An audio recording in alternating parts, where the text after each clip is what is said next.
join me? We'll teach the world to fly. Will you come and join me? I'll fly you to the sky. Welcome, everybody, to the Elevate Your Leadership show on the Ask the Expert series with me, your host, Bob Pizzini. This show is brought to you by iFly Virginia Beach Indoor Skydiving. At iFly Virginia Beach, we deliver the dream of flight. As a matter of fact, at iFly Virginia Beach, we bring people together through the dream of flight. Visit our website at iflyvabeach.com or call us at 757-754-4359 to learn about the great specials we have going on over the Christmas and holiday season. Okay, let's hit the weather real quick before we get to the meat of the show. Tonight, mostly clear with a low around 50 degrees, southwest wind, 10 to 14 miles per hour. Friday, sunny with a high near 62, north wind, 5 to 11 miles per hour. Friday night, mostly clear with a low around 47, calm wind becoming south around 5 miles per hour after midnight. Saturday, mostly sunny with a high near 60, southwest wind, 6 to 8 miles per hour becoming north in the afternoon. Saturday night, partly cloudy with a low around 45. Current temperatures, south side 62, peninsula 58, and Outer Banks 63 degrees. All right, the Elevate Your Leadership show with me, your host, Bob Pizzini, sponsored by iFly Virginia Beach. Why am I on the radio talking about leadership, especially when I have a successful operation called iFly Virginia Beach? The reason that operation is successful is because we focus on leadership at iFly Virginia Beach.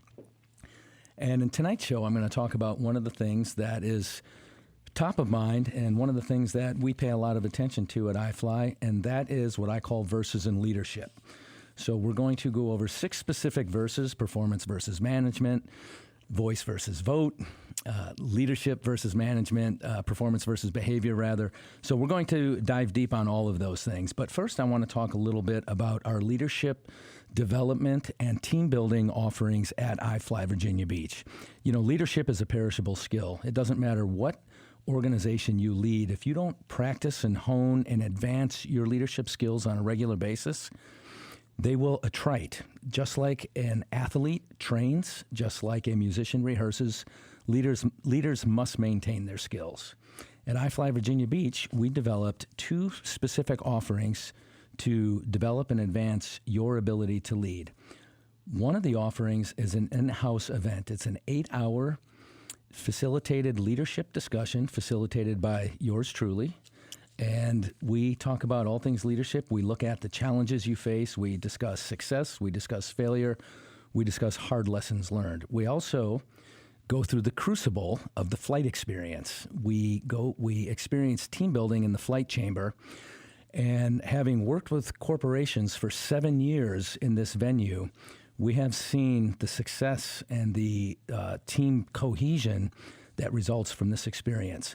So if you want to start your new year by bringing your team together, developing a very high-performing, very cohesive team, check out iFly Virginia Beach. Check out robertpizzini.com, where you can learn in great detail about the leadership programs that we offer. So we have the in-house event. It's a full-day event at iFly Virginia Beach.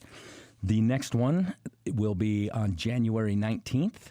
January 19th will be the next in-house event. Our next webinar-based event is January 10th through 13th. Now, the webinar is 2 hours a day. It's 10 a.m. to noon each day. So the next webinar, 10 through 13 January, you can visit robertpizzini.com. That's Robert, Pizzini.com, to learn more and more specifically to sign up for our events. Who should attend these events?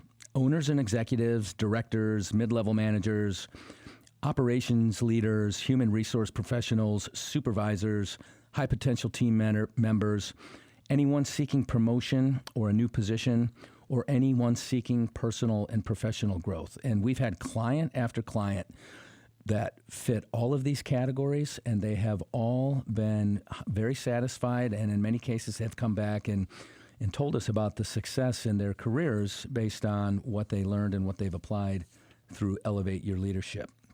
Okay. I also have in studio here Damian Hall, who is keeping the show on track.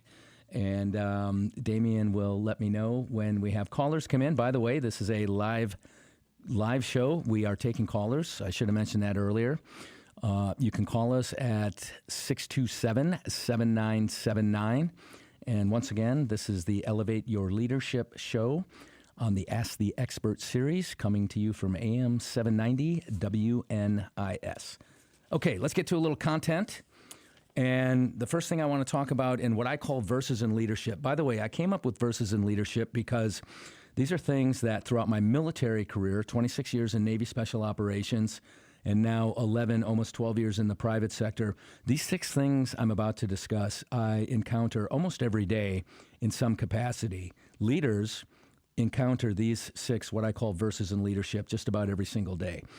And let's take the first one, which is the most basic discussion that I hear in the professional trade space on a daily basis, and that is leadership versus management.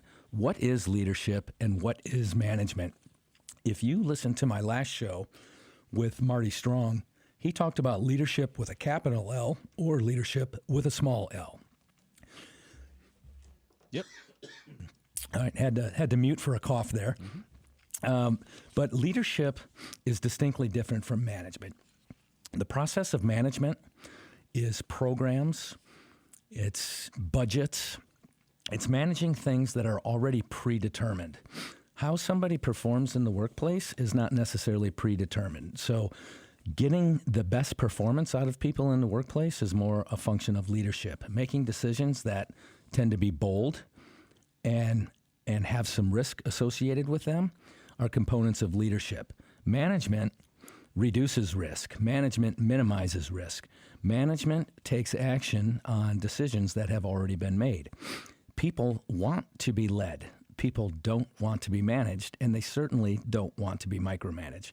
So there's a huge difference in the workplace between leadership and management. Oftentimes, people are titled managers when really they're leaders.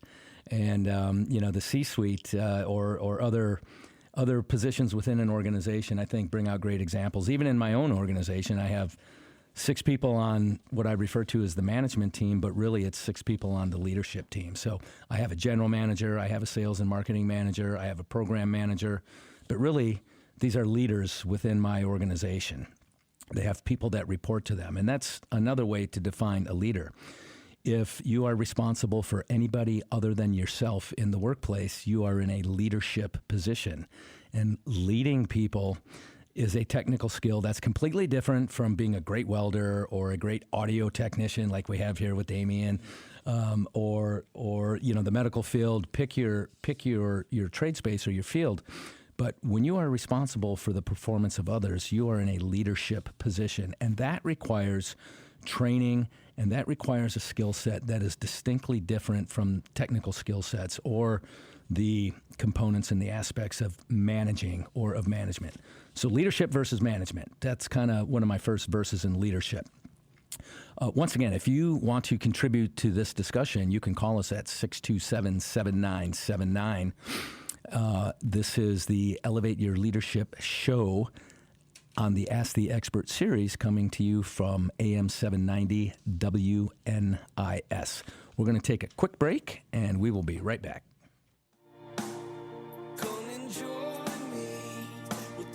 All right, welcome back to the Elevate Your Leadership show on the Ask the Expert series on AM 790 WNIS with me, your host, Bob Pizzini.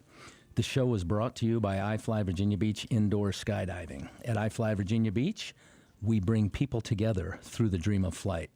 Folks, you want to visit iFly's website at iflyvabeach.com or give the great customer service team there a phone call at 757-754-4359 to learn about our holiday specials. We have the perfect gift, and literally that's what we call it. We call it the perfect gift.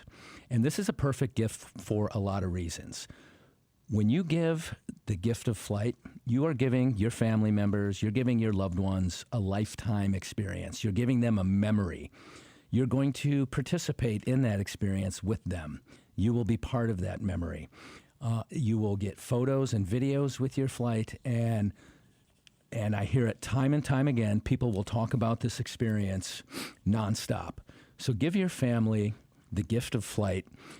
Our product is not stuck on cargo ships off the coast of California. We're not waiting for ships to pull in or trucks to ship. We have plenty of product in store and online. So visit iflyvabeach.com on the web or give us a call at 754-4359 and get the perfect gift. Give yourself and your family a memory, an experience, something that is going to be with you for the rest of your lives. Okay, Elevate Your Leadership, real quick, the next two Elevate Your Leadership events at iFly Virginia Beach. We have the webinar, that's really not at iFly, but it's hosted by me. We have the Elevate Your Leadership webinar, 10 through 13 January. That is 2 hours per day for 4 days, 8 hours total. You can learn more about that at robertpizzini.com. That's Robert, Pizzini.com. And we have the on-site event, which includes the flight experience. This is an 8-hour event, and this is on January 19th, 2022.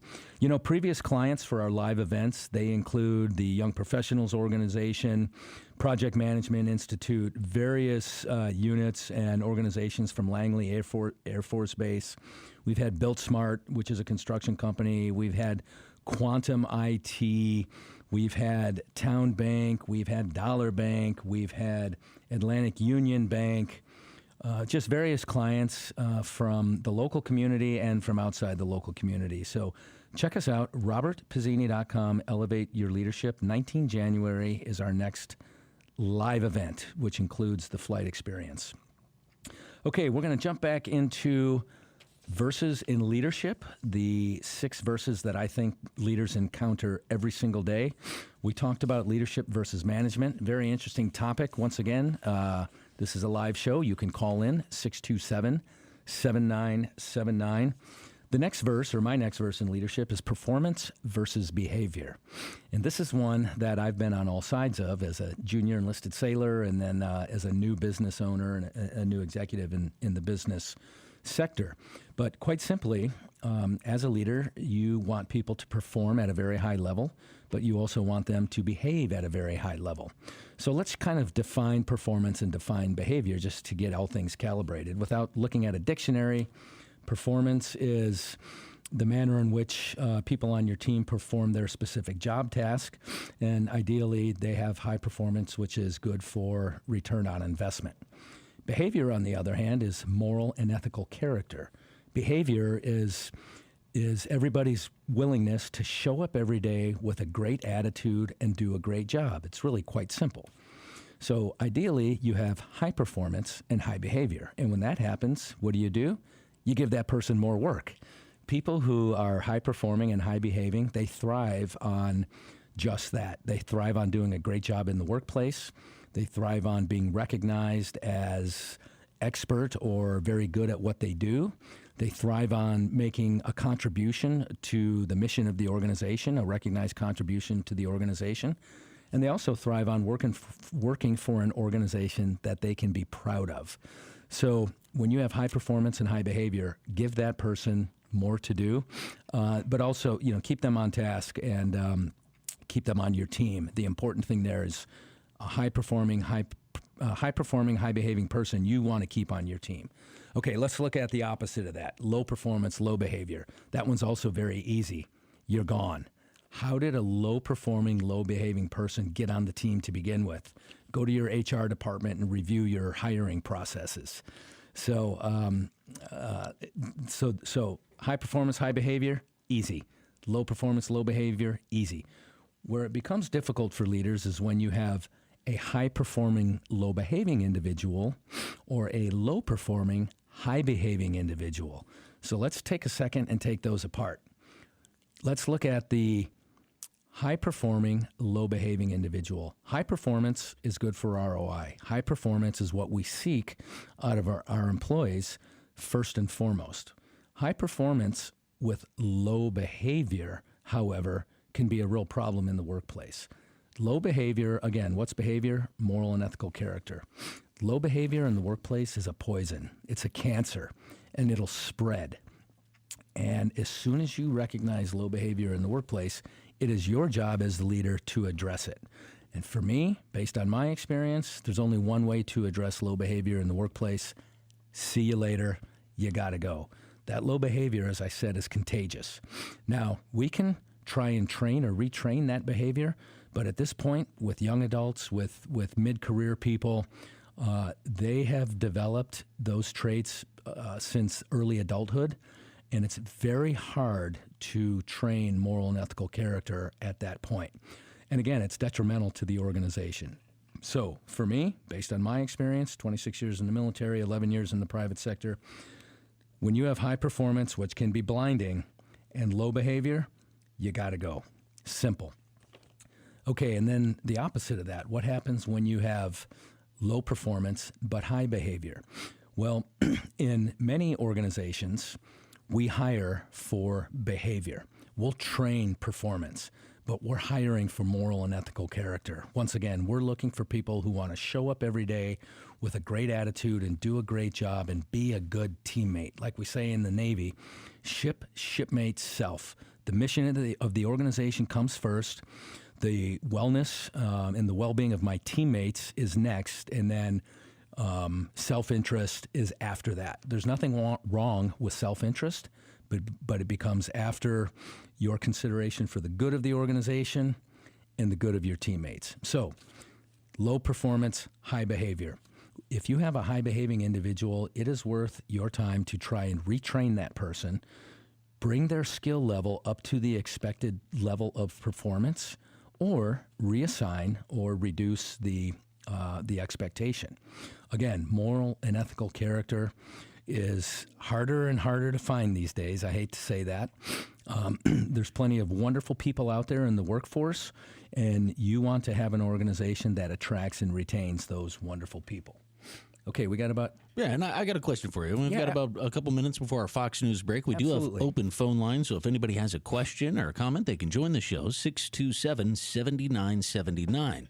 And Bob, when you talk about a high-functioning person there, your word for it, it's slipping my thought right now. Yeah, high performance. High-performance person, and the other contract to that was performance and behavior. When you have a high-behavior person who seems like they're all on the up and up, but then you start noticing cracks in the foundation. You start seeing that some of it might be faked, a facade or whatnot. How quickly should a leader identify that somebody is a low behavior person or not as high on the behavior as you previously thought they were? Is that a hurdle for a good leader to realize that they might have made a mistake before it becomes an issue?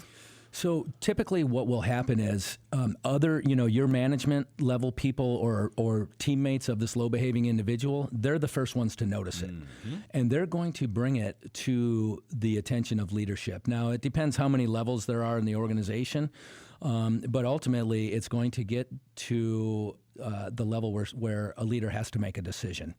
And so as it's recognized, and initially that low behavior, people are going to give that person the benefit of the doubt. They're going to say maybe they're having an off day, or maybe they didn't know the policy, but the trend will present itself quite clearly over time. Mm-hmm. Cream rises to the top, and the opposite of that is also true. But they both present themselves quite clearly over time. So as soon as, and believe me, this is a difficult decision, and I've had to make this decision many times throughout my career, but as soon as that low behavior is recognized, it's time for the leader to take action because it's affecting the rest of the team. Everybody else on the team sees it. Everybody else on the team is negatively impacted by it, and if you don't make the decision as a leader you need to make, the rest of the teammates see that, and they may tire of it over time as well. And I've just seen this time and time again. And then what happens? When the leader finally makes the decision to let that person go, everybody else says, what took so long? I have consulting clients around the country, and oftentimes they'll bring me on board to deal with somebody who's been with the organization for a while, but their behavior for some reason has gone in the wrong direction. And when they finally let them go, things instantly get better within the organization. and others in the organization are thankful. They'll say, finally, what took so long? Now we can get on with things here. So very important to recognize that. And when you do, it's very important. It's not an easy decision, but it's a clear one. And I had to let somebody go recently, unfortunately, who had wonderful behavior. Just a great teammate overall, just a delightful young person. But unfortunately, at the leadership level, the performance just wasn't there. And I'm somebody who teaches and trains leadership.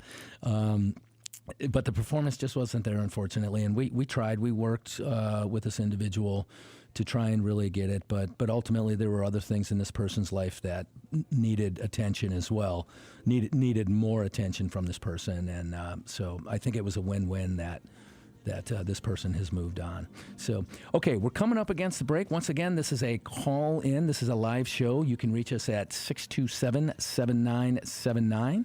And we are going to break in 10 seconds. I'm getting the cues here. It's pretty cool. I love being in studio. So once again, live call-in, 627-7979. This is the Elevate Your Leadership Show on the Ask the Experts series.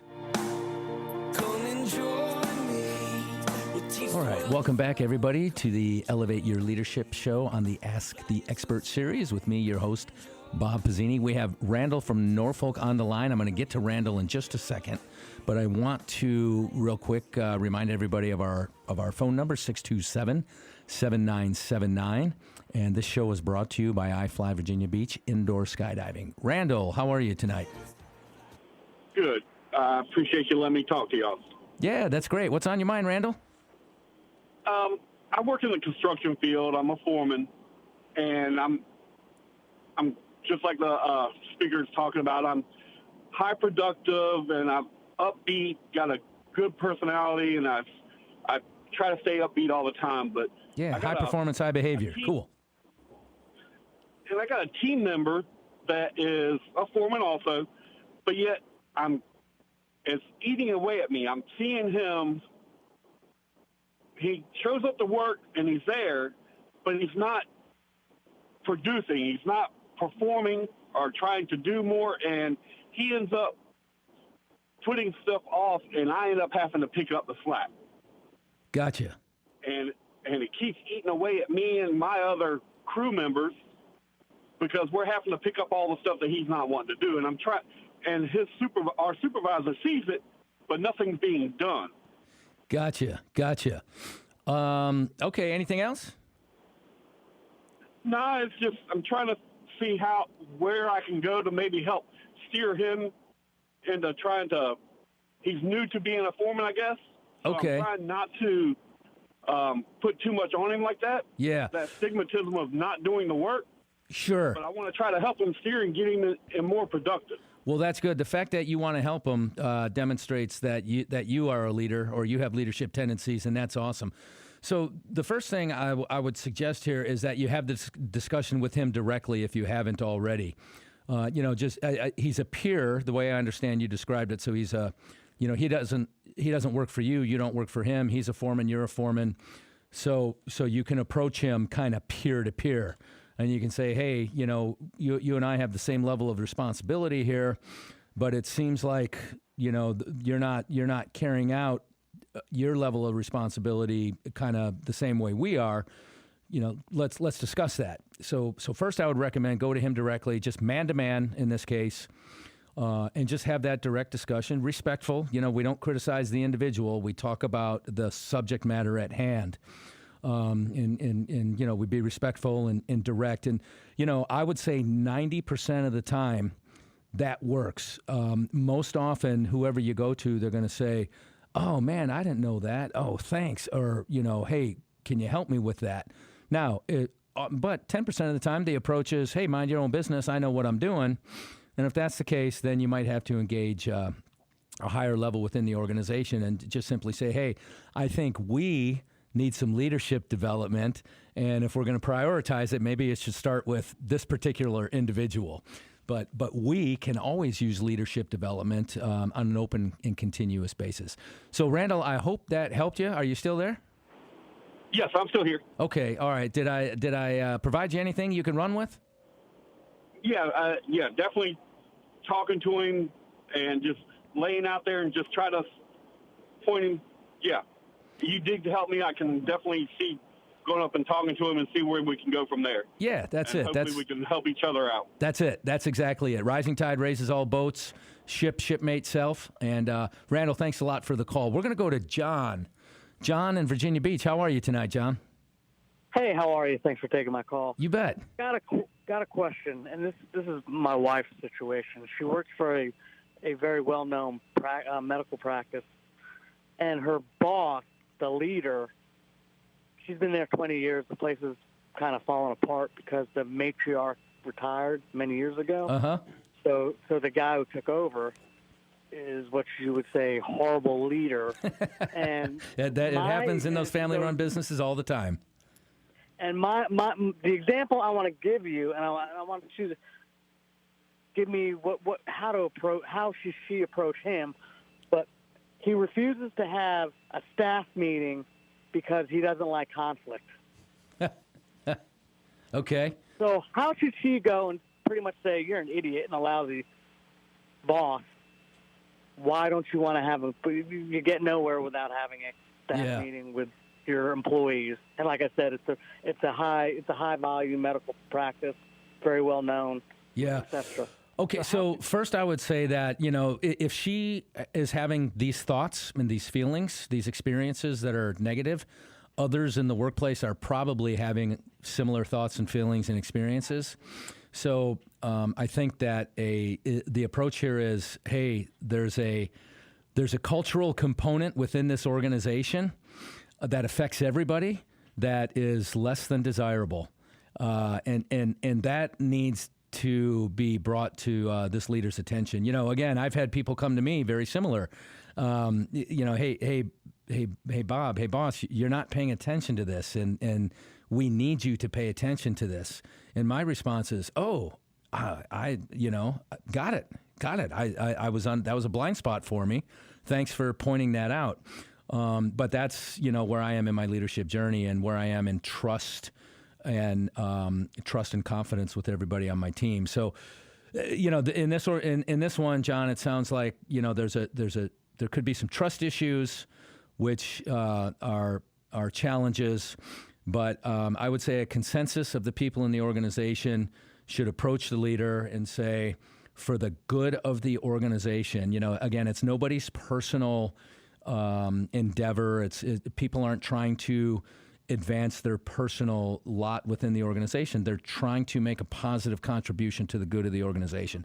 So I think if your wife and others within the organization approach the leader with this desire to have a positive impact for the greater good, that's the approach lane. Now, and the thing they have done that, they've wrote it down on paper. He likes to have one-on-ones with them, and she has told me that she's basically done what she said, but he doesn't do anything. So you know what? So my brother-in-law, who lives in Wisconsin, had a very similar experience recently, and he went to the leadership and said, I'm gone. I'm sorry. He said, I just can't, it's the old, I can't take it anymore. And that's the other alternative. And I hate to say that. And I don't mean that we would threaten and say, hey, if things don't change, I'm out of here. If leaders don't know that, they're terrible leaders, and they're not somebody you want to work for anyway. So in that case, I would advise to consider other options. And in considering other options, by the way, when you're being interviewed for a job, you can interview the employer back and ask them, what's the culture like in this organization? What does the leadership do to promote a positive culture within this organization? Because culture and values matter more to workers in the organization than pay and compensation, than promotion. I'm not saying those things aren't important, but I'm saying that a 2018 survey by Gallup and by Glassdoor both tell leaders the same story, which is culture and values matter most, and you better be paying attention to that. So, John, once again, it sounds like the leader's not paying attention to culture and values, and part of evidence of that is not listening to people on your team who are telling you need to address that. So, hey, John. I appreciate it. Thank you. Okay. Hey, thank you very much for the call, John. Take care. Bye-bye. All right, folks, 2 great calls. Once again, live show, 627-7979 on the Elevate Your Leadership show on the Ask the Expert series on AM 790 WNIS. Okay, we talked about performance versus behavior. There's 4 kind of quadrants there, and ultimately, if you have low behavior, you just kind of got to go. The next one we're going to talk about is voice versus vote. And this is something that all leaders kind of almost goes back to John's call. And John, hopefully you're still on the line. And so within an organization, a good leader gives everybody a voice, but everybody doesn't get a vote. I want input from everybody in my organization on how we should handle things going forward. What do budgets look like in different departments? What type of training, basic sustainment or advanced training do we need to send our team members to? How do we allocate budget to that training? I need to hear from everybody for all of those areas of the organization, but ultimately it's my job, it's the leader's job to make the decision. So when we have people competing for budgets, my sales and marketing department versus my operations department, we don't put it to a vote for whose budget is going to be what. They provide their input, they provide their voice. I hear their voice, I consider all voices, and then it's the leader's job to make the decision on what your budget's going to be, what your level of manpower is going to be, hiring, firing, all of that requires input from your team.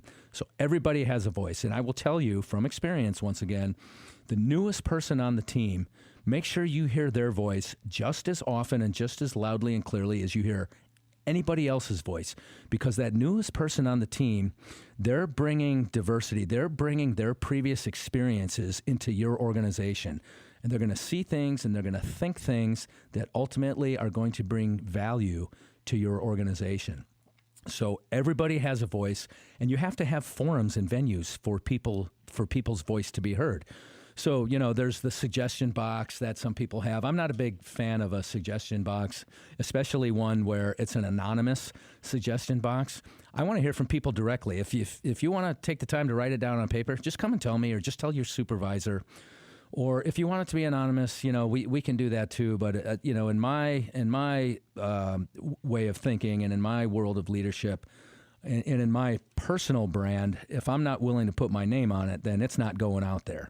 So I put my name on anything and everything I do, and mostly associated with things you're very proud of and you're very excited about. But every now and then you make a mistake, and you got to put your name on that, and you have to own that mistake as well. So voice versus vote. Now, I'm going to dive a little deeper on voice versus vote. If we need to decide if it's going to be a ping pong table or a pool table in the break room, hey, we'll put that out for a vote. Let the crew decide, put that out for a vote. But again, very important decisions, strategic goals, vision, budgets. How do we take the organization? You want to put that, you need to hear the voices, but then you need to make the decision yourself. When it comes to 3 different levels of listening, or when it comes to listening, when it comes to hearing the voices, there are 3 levels of listening. Level 1 listening is I'm listening long enough for you to stop talking so I can say what I want to say. This is unfortunately the most common form of listening, and it's also the least productive.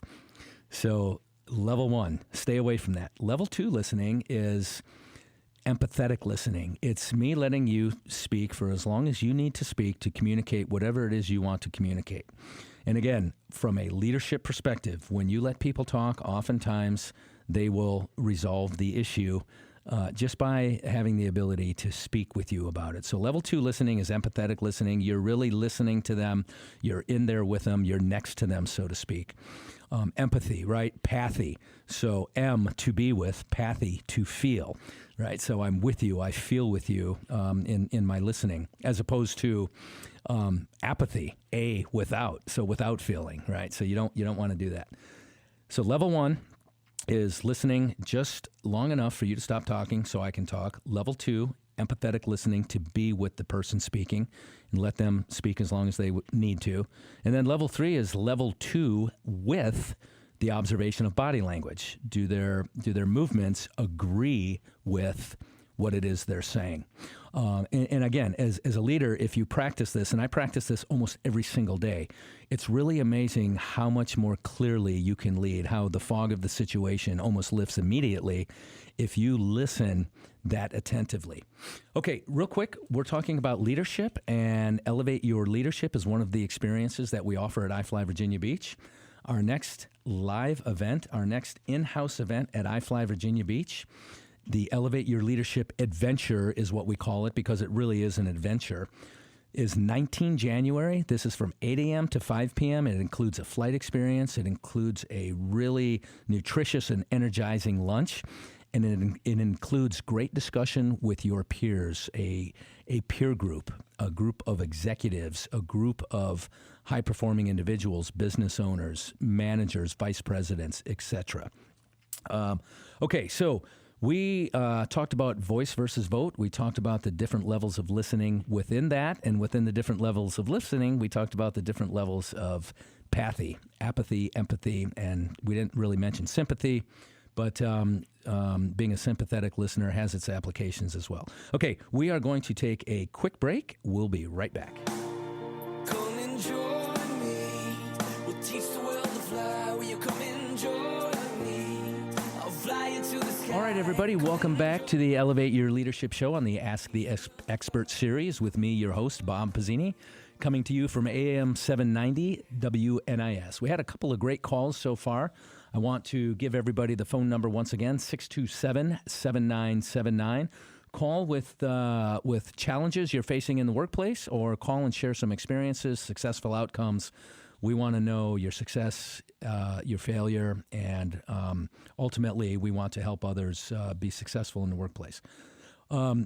This show is sponsored by iFly Virginia Beach Indoor Skydiving. At iFly Virginia Beach, we bring people together through the dream of flight. Visit us online at iflyvabeach.com or call us at 757-754-4359. Folks, we have some incredible specials going right now for the holiday season. We call it the perfect gift. Give your loved ones the dream of flight. Not only give it to them, participate in the experience with them. Once again, the flight experience at iFly Virginia Beach really is the perfect gift, because this is an experience. It's not a thing that people are going to stop playing with. This is an experience that a family experiences together, and it will be this memory that you create will be with you for the rest of your life. And believe me, there's no memory like experiencing human body flight. I see it every day. It's wonderful to see in the building. I literally say, all right, we bring people together through the dream of flight. We came up with that as our mission statement, because that's what happens. We see that in the building every day. So visit iFly Virginia Beach, get the perfect gift for your loved ones, participate in the flight experience with them. And I have to tell you, the discounts are significant. They are, it's my favorite time of year, but boy, these discounts are not necessarily my favorite. So take advantage of them while they last. The perfect gift.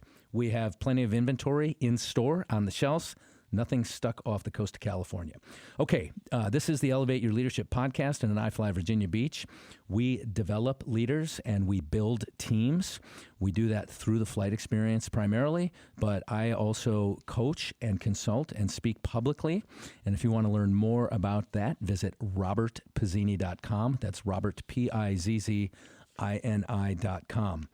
Our next live experience, our next in-house experience at iFly Virginia Beach is January 19th. Visit robertpizzini.com to learn more about that in-house experience. It is a leadership adventure that includes the challenge and the success of human body flight. All right, on the show today, we are talking about what I call verses in leadership. We talked about performance versus behavior. We talked about leadership versus management, and we talked about voice versus vote. I'm going to hit another one that leaders who really pay attention and leaders who really want to be good leaders. This next one is something that these types of leaders pay attention to, and that is thinking versus feeling, right? Thoughts versus feeling. And this is not a touchy-feely subject by any means. This is science. It's really simple. And it's part of the science of leadership as far as I'm concerned. People have thoughts and people have feelings. Thoughts are largely of the mind, this linear, logical process of thinking, and feelings are largely of the body. You're cold, you're warm, you got a butterfly in your stomach, you got a knot in your throat. These are feelings, often emotions, really. And you express these verbally. You'll say, I think we should, ... when really you're having a feeling. Or you might say, I feel we should, ... when really it's a linear thought. So as a leader, when somebody comes up to you and says, hey, boss, I think we should, depending on, the gravity of the subject, obviously, you want to explore whether that person is expressing a feeling or a thought. And the reason is you can then better respond to that person. Is it a feeling? Is it of the senses? Is it of the body? Do they just have a bad feeling about this? We remember that from the movie. I think it was Apocalypse Now. I got a bad feeling about this one. You have to listen to that. You as a leader, you as an individual, if something doesn't feel right, you need to address that within yourself first and foremost. And then be conscious of that with those that work for you. When thought and feeling are in alignment, everybody feels great about it. Let's do this. We're gonna do this. We're gonna succeed at this. When mind and body are in alignment, when thought and feeling are in alignment, the odds are that whatever the objective is going to be successful. You're going to achieve it. When thought and feeling are not in alignment, pay attention to that. Explore that, and as a leader, make the course corrections that you deem necessary. So that's thinking versus feeling. Once again, that's part of the science of leadership. A lot of leaders, I think, don't give this due consideration, but for me, it's one of the things I look at, again, almost on a daily basis. Not only as I engage people within my organization, but when I engage people outside of my organization. Again, I'm a representative for iFly Virginia Beach. I'm a representative for Elevate Your Leadership. And when I engage potential clients, when I engage customers, either in the building or customers who I run into somewhere else, and they say, man, what a great experience, what a great team you have. It's just wonderful, and it's wonderful to receive the emotion if it's a positive situation.